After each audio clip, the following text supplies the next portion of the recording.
We're back, ladies and gentlemen. James Baba Voss Blanton made a run in, and it caused all kinds of havoc on our recording system. But we're back online now. Hopefully, we don't have anything else we don't have anything else that happens. James, okay, so we talked a little bit about MJF versus Darby. What do you see the future is for MJF? We think he's gonna go after Jungle Boy and then end it with a title match versus Sammy Guevara. Do you think that's gonna happen, or is it? It can happen. He might go against Sting or something. It could be interesting. He's your perfect heel, and just to the ceiling with him. I don't know. It's because once he pinned Darby, do you think he just said pillar number one pillar down, and then he said number two, I'm coming for you, or something like that form? Exactly, because he already beat Sammy before. So I don't know. I'm thinking he could be after the whole Daniel Bryan thing, moving to go against Hangman. I think he wants to go for the actual main title and stuff. And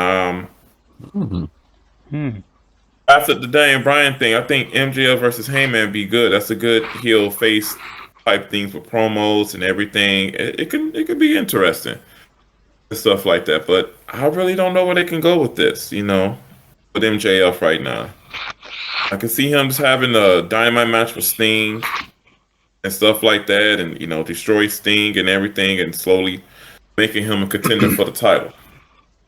Because Hangman, if he's gonna continue his reign, needs a big heel to go against. Yeah, take him to the next level.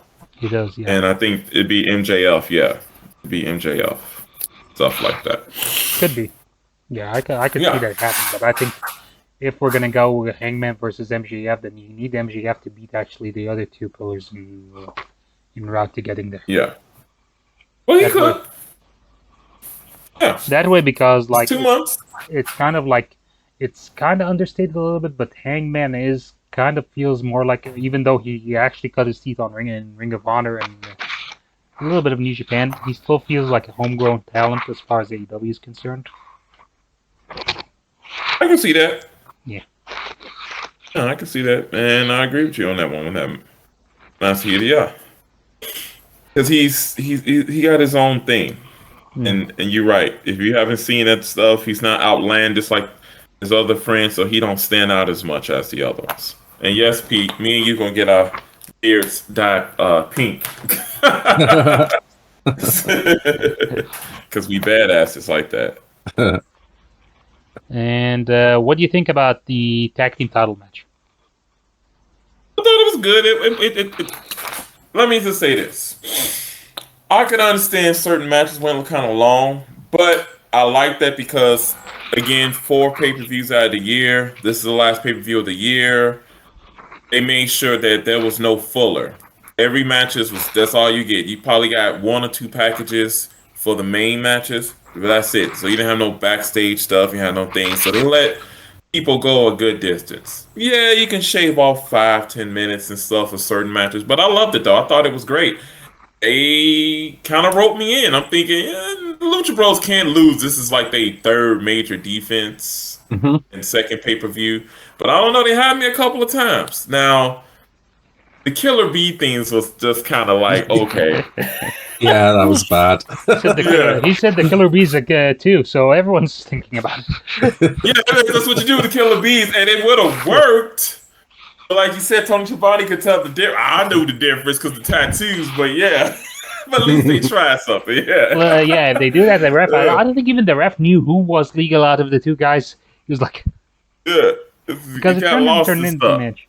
And we were talking about this, me and Pete, like the Killer Bees thing. You didn't give me time. They didn't give us enough time to process it. So, yeah. Guy's wearing a mask. Oh, he's getting pinned. Oh, the other guy was wearing a mask too, by the way. And it's over. It's like, I look down at chat, write some, look up, and there's 2 guys in masks. I'm like, what the hell's all this about? You know what I mean? It just happened that quick. Yeah. Well, the whole thing is that Dax was the legal man. but Cash came in with the mask, and so they can probably argue that we wasn't actually pinned because they do have a match at AAA for the AAA tag. So I guess to continue it, but yeah, it got lost in translation.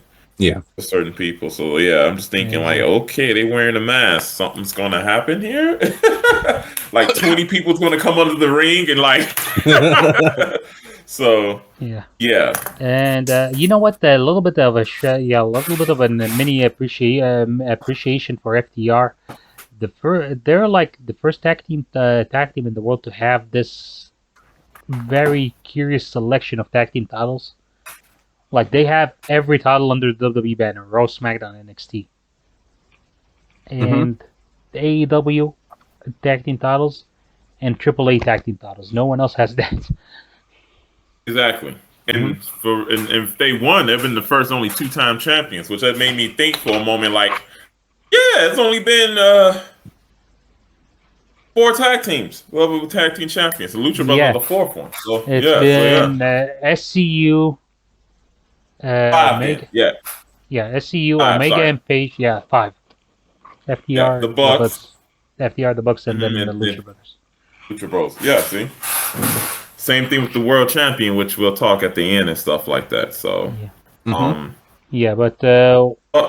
cruise to the second half. Through the second half, Falls Count Anywhere match. You like that? Yes, I did. Now, I felt this went a little bit long. But it was zany because who the people was in the match. It was a little, it was okay. You know what? Let me say this. I'm gonna jump ahead a little bit. I like this match more than I like the Inner Circle one. Let's go with that.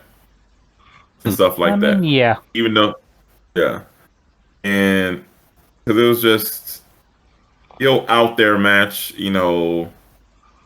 Luchasaurus to me was going crazy, and